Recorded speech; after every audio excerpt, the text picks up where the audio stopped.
こんばんは。皆さん、お疲れ様です。私、マミです。今日も私の YouTube チャンネルを見に来てくれて、本当にありがとうございます。いやー、今日はちょっとテンション高めかもしれません。なんでかっていうと、今日コンビニでとんでもないものを発見しちゃったんです。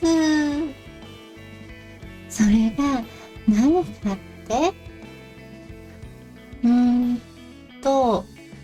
それは後で話しますから最後まで聞いてくださいね。きっと皆さんもびっくりすると思います。海外の皆さんは日本の秋の食べ物についてどんなイメージを持っているのでしょうか。もみじとか紅葉は知ってても、食べ物はよくわからないって人も多いかもしれませんね。今日は日本人の私が秋の食べ物について本音でぶっちゃけトークしちゃいます。恥ずかしい失敗談もありますよ。一緒に笑ってもらえたら嬉しいです。実を言うとね、今日めちゃくちゃいいことがあったんです。朝起きた時からさ、なんか今日は違うなーって感じがしてました。外に出たら甘い香りが、そう、金木犀です。日本の秋といえば、金木犀の香り。この香りを嗅ぐと、秋が来たーって実感しますよね。でもね、正直に言うと、去年の秋は最悪だったんです。仕事のストレスで食欲もなくて、秋の美味しいもの全然楽しめませんでした。今思い出しても悲しくなります。せっかく食欲の秋なのに、コンビニのサラダばっかり食べてたんですもん。でも、私は違います。絶対に秋の味覚を満喫してやるって決めたんです。皆さんも一緒に楽しみましょう。今日のテーマは秋のグルメなんですけど、ただの食べ物紹介じゃありませんからね。私が体験した笑えない失敗談から、そんなことあるのって驚くような発見まで全部お話しします。特に日本人でも知らない人が多い食べ物の正体について後半で大暴露しちゃいます。これマジでやばいですよ。そして最後に私が今日コンビニで見つけた衝撃的なものも紹介しますね。これ、海外の皆さんには絶対理解できないと思うんです。準備はいいですか？それでは、ナミの秋グルメ冒険団、スタートです。寝る前のリラックスタイムを一緒に過ごしましょうね。さあ、まず最初にお話しするのは、私の人生で一番恥ずかしい買い物体験です。これ、マジで恥ずかしいんですけど、先週の土曜日、スーパーで栗を買おうと思ったんです。栗ご飯作ろうと思って、意気揚々と食材売り場に向かったんですよね。でも、栗売り場の前で立ち止まって、なんと5分も悩んでしまったんです。大きいの、小さいの、値段もバラバラで、どれ選べばいいかわからなくって、どうしよう。そしたら、隣にいたおばさんに、お嬢さん、そんなに悩んでどうしたの？って声をかけられて、めちゃくちゃ恥ずかしかったです。結局、何も見えずに逃げるように帰っちゃいました。あ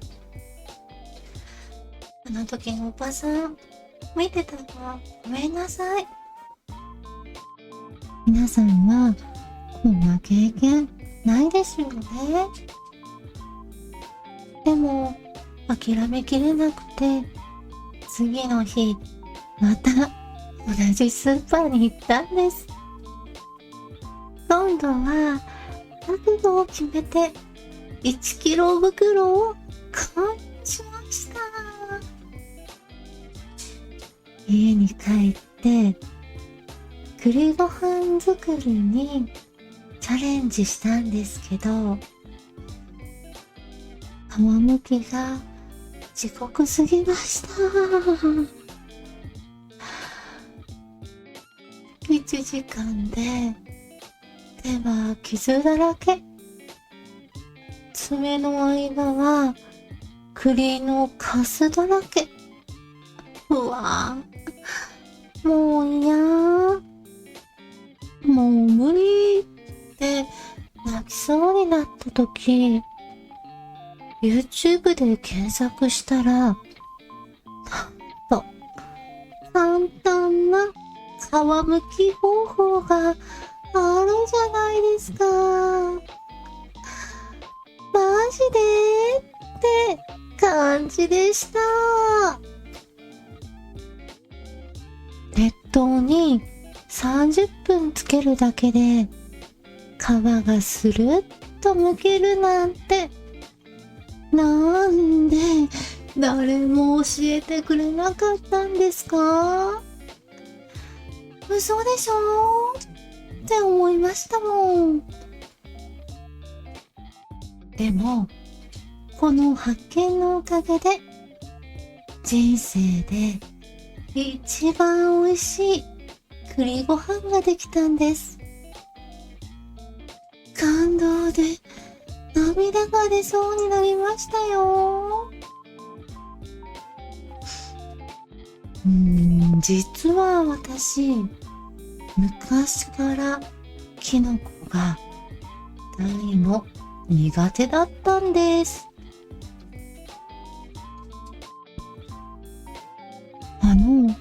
食感と見た目がどうしても受け付けなくって。でも、秋になるとキノコ料理ってめちゃくちゃ多いでしょ。外食するときも、キノコが入ってない料理を探すのが大変でした。ある日、料理上手な先輩に松茸の土瓶蒸しを作ってもらったんです。これ、キノコじゃないから大丈夫って言われて、まあ、嘘だったんですけどね。一口食べた瞬間、何これ、めちゃくちゃ美味しい。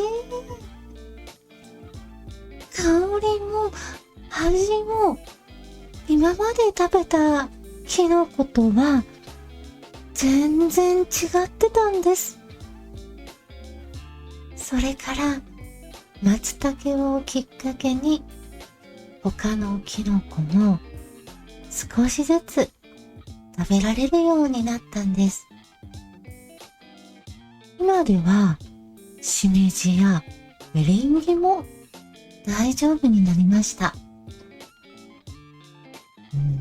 食べ物の好き嫌いってちょっとしたきっかけで変わるんですね。ここからは私の黒歴史をお話ししますね。恥ずかしいですけど正直に話します。皆さんは笑わないでくださいよ。9月に入ってコンビニに秋限定スイーツが並び始めた時、私の理性が完全に崩壊しちゃったんです。最初は1個だけと思って買った芋羊羹。でも美味しすぎて次の日また違うスイーツを購入しました。これがやばい始まりでした。気づいたら毎日コンビニに通って新しいスイーツをチェックする生活に。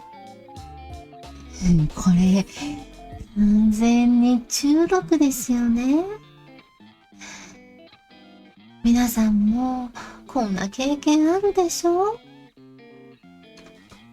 一番ひどい時は1日で3種類の秋スイーツを食べました。さすがにやばいなーって思ったけど、でも美味しかったからいいかなって思っちゃいました。そして迎えた運命の日。月末に体重計に乗った時の衝撃は今でも忘れられません。なんと3キロも増えてました。3キロですよ。信じられない。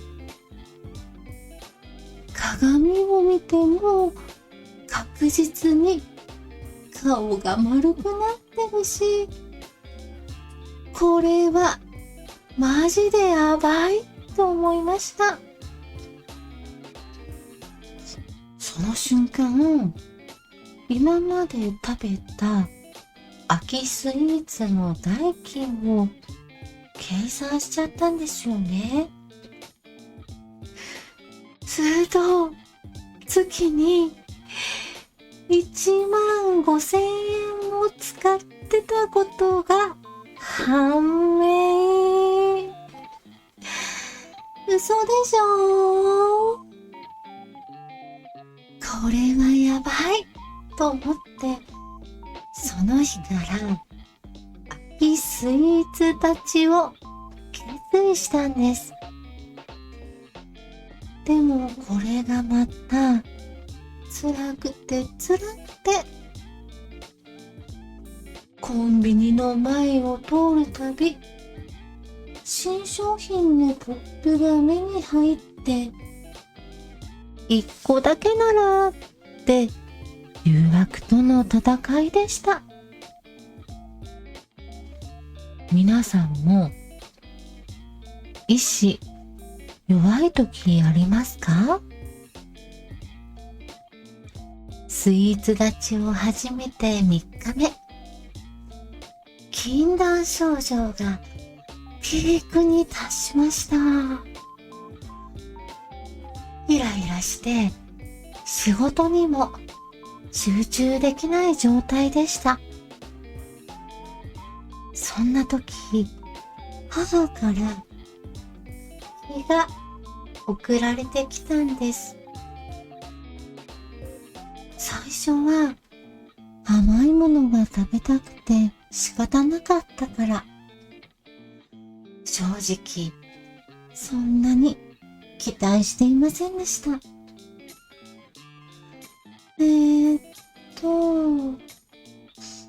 でも食べてみると、なんて甘くて美味しいんでしょう。しかも自然の甘さで罪悪感もゼロ。これはすごいって思いました。この柿のおかげでスイーツ中毒から抜け出すことができたんです。今思えば母のタイミングは神がかってましたよね。自然の甘さって人工的な甘さとは全然違うんだなってこの時初めて気づきました。皆さんにも体験してほしいです。実はね、昔の私は食べ物に全然興味がなかったんです。お腹が満たされれば何でもいいって感じでした。コンビニ弁当とファストフードばかりで、野菜なんてほとんど食べない生活。今考えると恐ろしいですよね。天気は確か胃腸炎で1週間入院した時だったような。退院後久しぶりに食べたおかゆの美味しさに感動してね。それから食べ物ってこんなに体と心に影響するんだって気づいて、食に対する意識が180度変わったんです。今では安くてたくさんより高くても本当に美味しいものを少しだけ食べる方が幸せだと思ってます。皆さんはどうでしょうか？以前の私は一年中同じものを食べてても平気でした。夏でも冬でもコンビニ弁当は同じでしたからね。でも今は季節ごとの旬のものを意識して食べるようになったんです。特に秋はその季節にしか味わえない特別感がありますよね。新米の香り、栗の甘さ、柿の優しい甘み。これって日本に生まれた特権だと思うんです。季節の変化を食べ物で感じられるって本当に素晴らしいことだと思います。皆さんはどう思いますか？そうそう。お金の使い方も変わったんですよね。以前は食費を削って服やコスメにお金をかけてましたけど、今は逆です。いい食材は高いですけど、それに見合う価値があると思うんです。特に秋の高級食材は年に一度の贅沢として許可してます。先月奮発して買った1本5000円の松茸、正直めちゃくちゃ勇気いりました。でもその松茸で作った土瓶蒸しを食べた時の幸福感はプライスレスでした。食べることは生きることって言葉。今なら本当にその通りだと思います。皆さんも大切にしてほしいです。インスタグラムや TikTok を見てるとさ、秋になると秋グルメの投稿が爆発的に増えますよ。でも正直に言うと、これって本当に美味しいから投稿してるのかなって疑問に思うことがあるんです。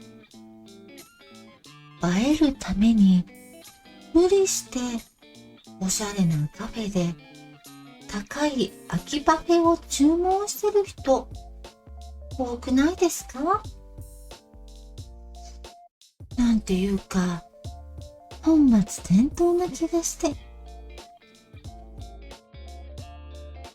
私も以前はいいねが欲しくて見た目重視で食べ物を選んでました。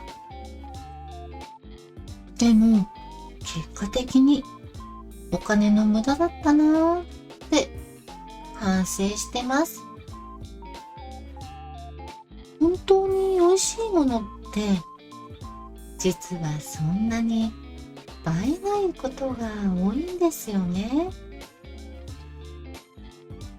おばあちゃんが作る素朴な料理とかって写真映えしないけど心に残るでしょ？テレビで今年の秋はこれが流行って紹介されると、翌日からスーパーでその食材が売り切れになったりしますよね。私も完全に影響を受けちゃうタイプで、去年は栗スイーツがテレビで紹介された途端、栗を使ったお菓子を作りまくりました。でも冷静に考えると、なんで他人が決めた流行に従わなきゃいけないんでしょうか。ちょっと疑問に思います。本当に自分が食べたいもの、美味しいと思うものを食べればいいのに、みんな流行に乗り遅れたくないって気持ちが強すぎる気がするんです。海外の皆さんから見ると、こういう日本人の行動って不思議に見えるでしょ？どう思いますか？秋限定、期間限定って言葉になぜこんなに弱いんでしょうね、日本人って。私も含めてですけど、コンビニやスーパーもそれを分かってて、秋になると限定商品を大量投入してきますよね。これって完全に戦略です。でも考えてみてください。昔の人は自然になってる果物や野菜をそのまま食べて季節を感じてたはずなんです。今の私たちは企業が作った人工的な季節感を買って季節を感じてる錯覚に陥ってるのかもしれません。これって本当の意味での季節を楽しむことから遠ざかってる気がしてちょっと寂しいです。どっちかっていうと複雑な気持ちなんです。よくテレビで海外の人が新米について、米に新しいも古いもあるの？って疑問に思ってるのを見かけます。でも日本人にとって新米ってすっごく特別な意味があるでしょ？あの香りともちもち感は確実に違います。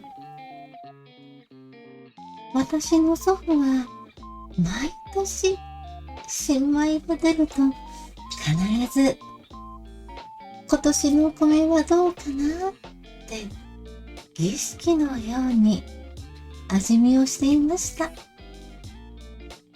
懐かしいです。これってお米を主食とする日本だからこその文化ですよね。日本って小さな国ですけど、地域によって秋の代表的な食べ物が全然違うんですよね。面白いでしょ？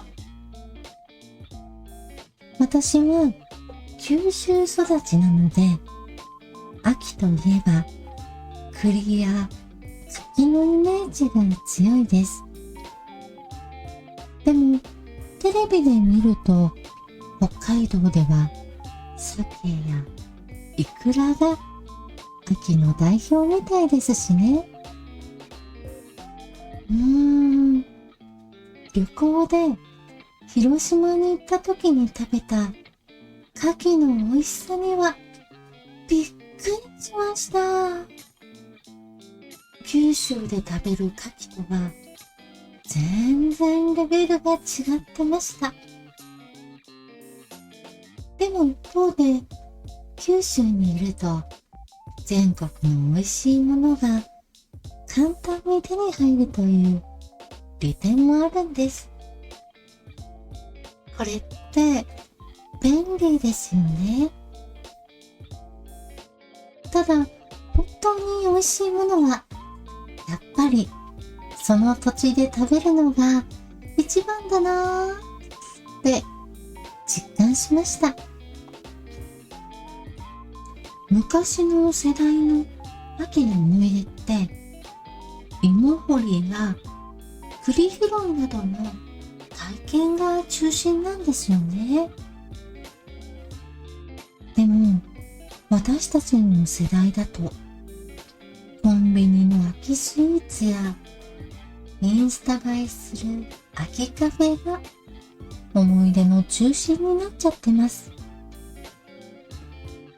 これっていい悪いの問題じゃなくて時代の変化なんでしょうけど、なんだかちょっと寂しい気もします。土に触れて自然の恵みを直接感じる体験って現代の私たちには貴重なものになっちゃいましたよね。今年は栗拾いや芋掘りにチャレンジしてみようかなと思ってます。きっと新しい発見があるはず。これからお話しするのは私の人生で一番の食べ物の失敗談です。聞いてください。去年の10月、どうしても松茸が食べたくなってデパートの高級食材売り場に向かったんです。そこで見つけたのが1本8000円の国産松茸。正直めちゃくちゃ迷いました。バイト代2日分ですからね。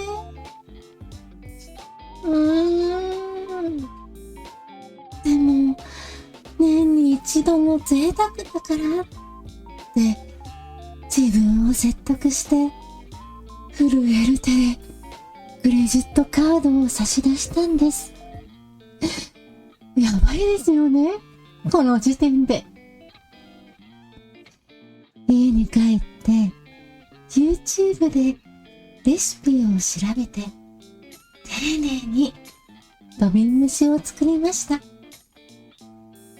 ここまでは良かったんですけれども、でもここから悲劇が始まったんです。土瓶蒸しを作ったことがない私、火加減を完全に間違えちゃいました。強火で煮すぎて松茸がゴムみたいになっちゃったんです。香りも飛んでしまってマジで最悪でした。8000円の松茸がただの高い何かよくわからないものになっちゃいました。その時の絶望感といったら泣きながら食べましたよ。涙と一緒に飲み込んだ松茸の味は今でも忘れられません。皆さんは笑わないでくださいよ。この経験から学んだことは、高級食材を買う前にまず料理の練習をしろってことですよね。当たり前ですけど。でも私諦めなかったんです。今年こそは絶対にリベンジしてやるって決めてました。まず料理教室に通って基本的な和食の作り方を学んだんです。お金かかりましたけど必要な投資だと思って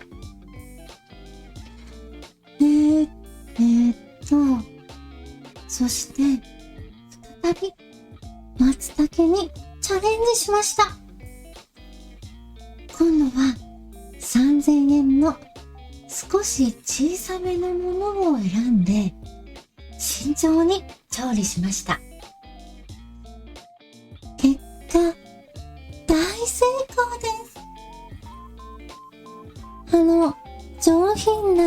た味を今度はちゃんと味わうことができたんです。嬉しかった。失敗があったからこそ成功がより嬉しかったです。失敗って本当に大切な経験なんですね。皆さんも失敗を恐れないでほしいです。最近、電気圧力鍋を購入して、秋の煮物作りが楽になりました。栗の甘露煮も以前は2時間かかっていたのが30分でできるようになったんです。でも便利すぎて手をかけて作る楽しさが減ってしまった気もします。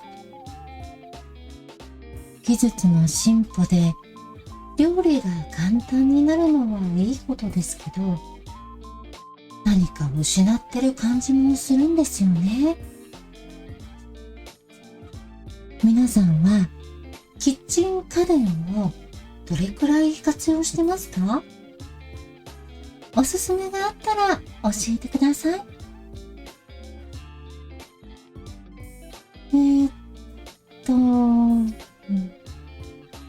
地方に行くと、その土地ならではの新鮮な秋の味覚を楽しめますよね。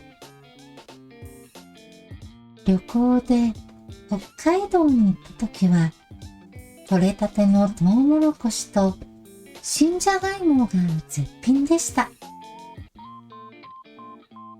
本当に美味しい食材に出会えるのは、やっぱり産地ですよね。皆さんはどう思いますか？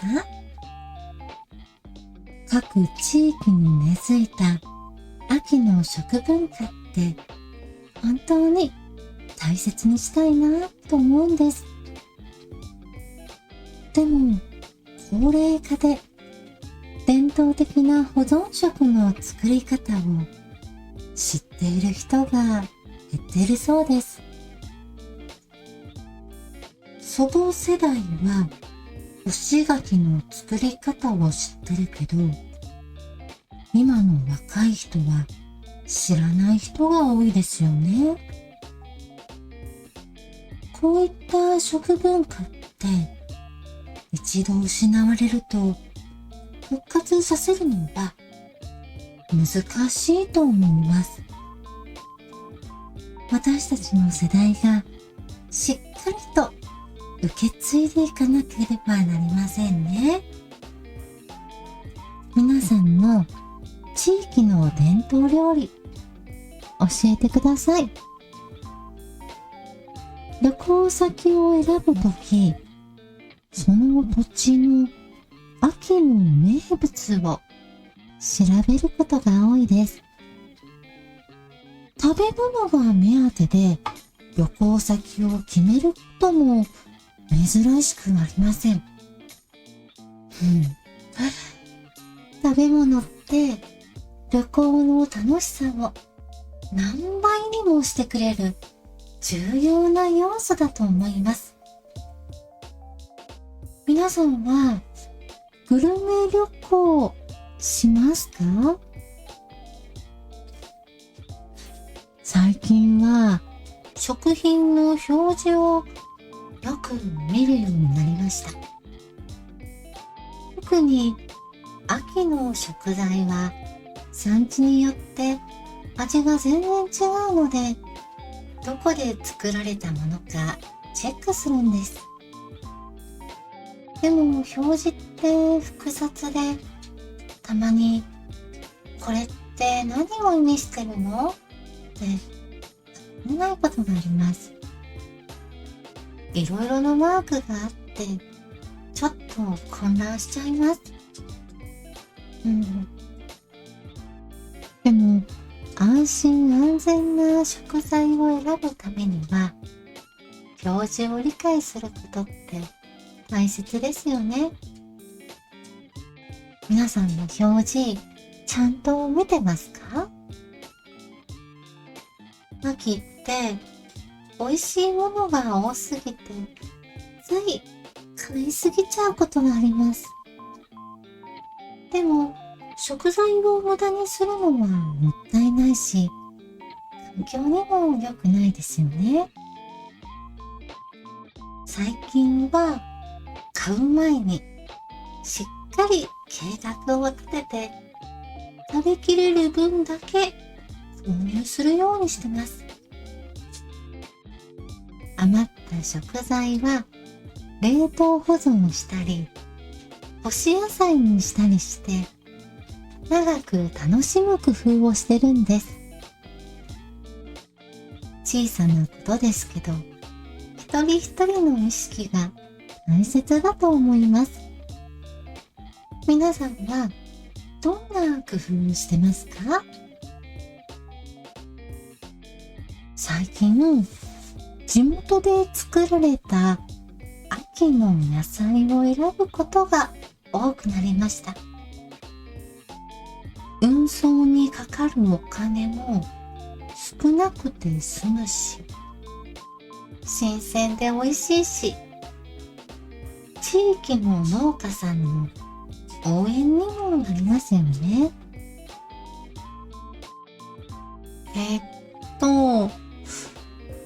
近所の直売所で買った大根の美味しさには本当にびっくりしました。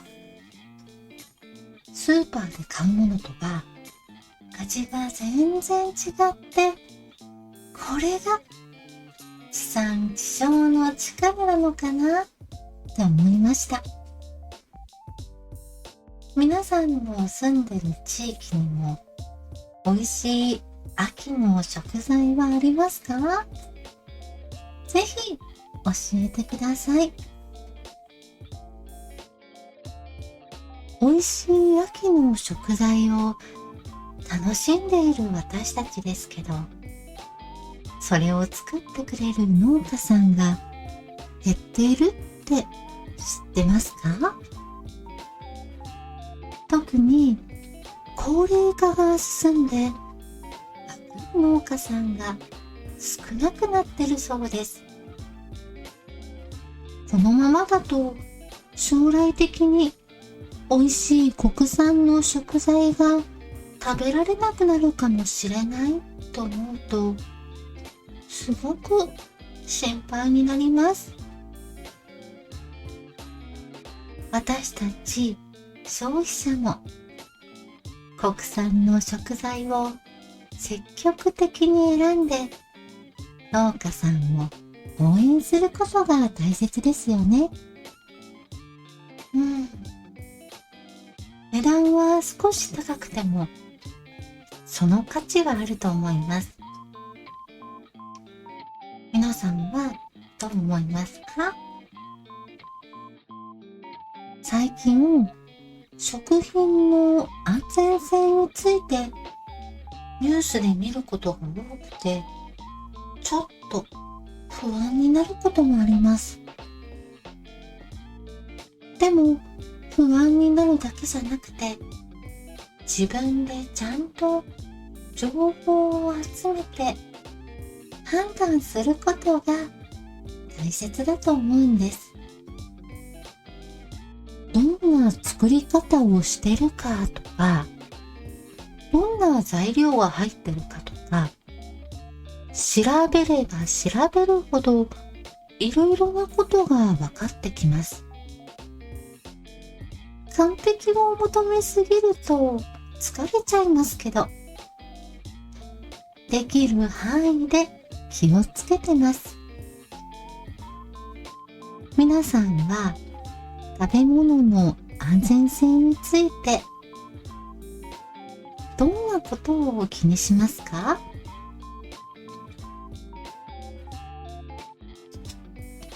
最近の天気の変化で秋の食材にもいろいろな影響が出てるって聞いたことがあります。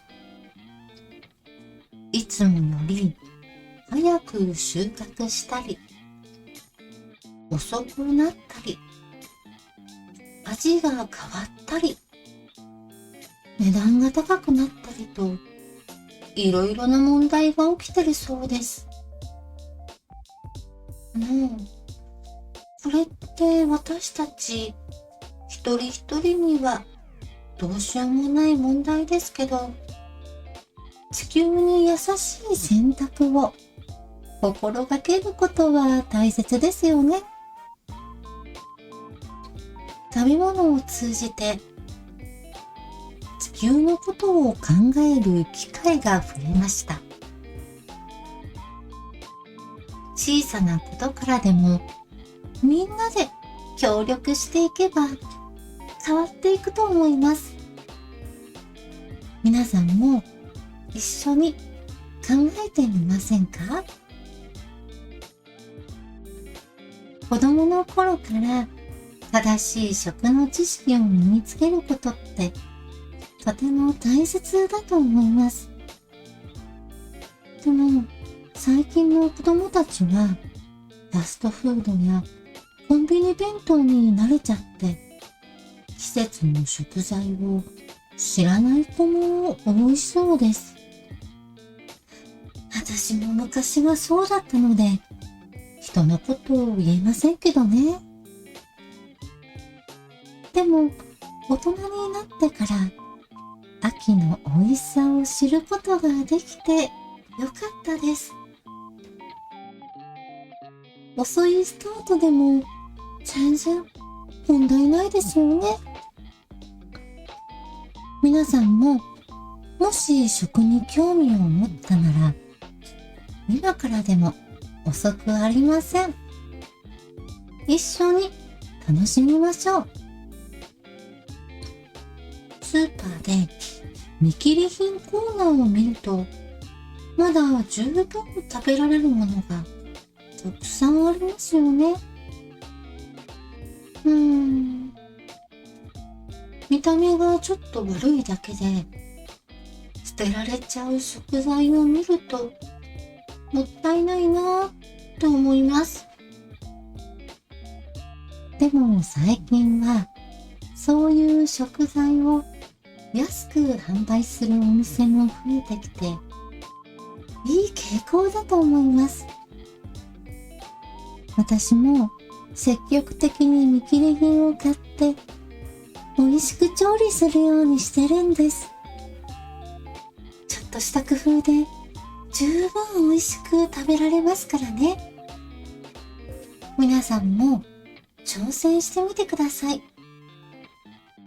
なんていうか地球に優しい選択をしたいなって思うようになったんです。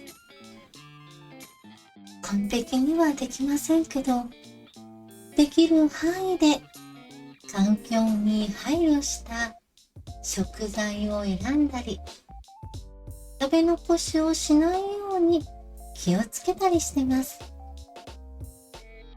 一人一人の小さな行動が将来の地球環境を守ることにつながるといいなって思います。皆さんも無理のない範囲で一緒に取り組んでみませんか？いやー、今日は本当にたくさん話しちゃいましたね。秋のグルメについてこんなに語れるとは自分でもびっくりです。失敗談から成功体験、社会問題までかなり幅広く話しました。いつもより真面目な内容も多かったかもしれませんね。でも皆さんに日本の秋の食文化を知ってもらえたら嬉しいです。